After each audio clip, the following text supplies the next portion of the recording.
ngrok has just shipped endpoint pooling, which is the most dead simple and, dare I say, the most human load balancing you have ever used. You can distribute traffic among any number of replicas of a service in any environment with as little as 2 commands. So let me show you how that works. I'm going to first start up 2 replicas of a very simple Node.js service.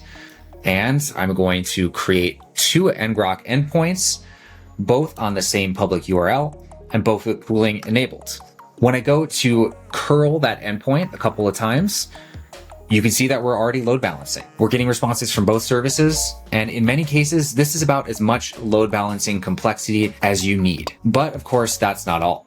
Endpoint pooling also works on, as I've shown you here, the agent CLI, but it also works with any of our SDKs and even in the Kubernetes with the ngrok Kubernetes operator. So let's say that I have rewritten my node service in Go and I want to slowly migrate some traffic over to that service instead.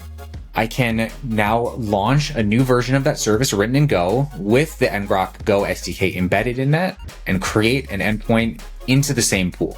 If I curl that endpoint a couple times, you'll see once again that we are now load balancing between a Node.js and a Go version of the same application. Let's say that I want to take this even further by distributing that Go-based version of our API service on Kubernetes. I can use the ngrok Kubernetes operator to create an agent endpoint on that same URL, and it will also be automatically added to the pool.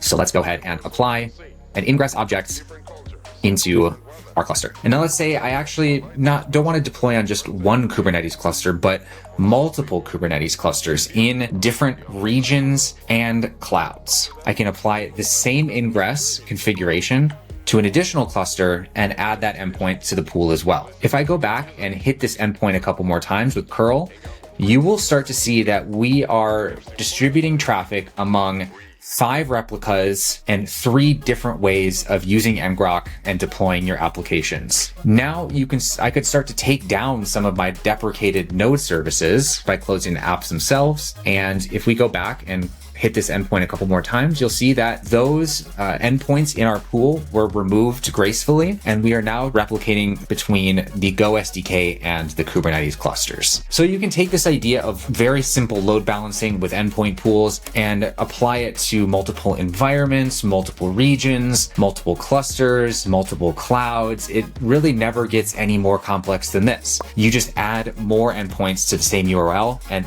ngrok takes care of the rest.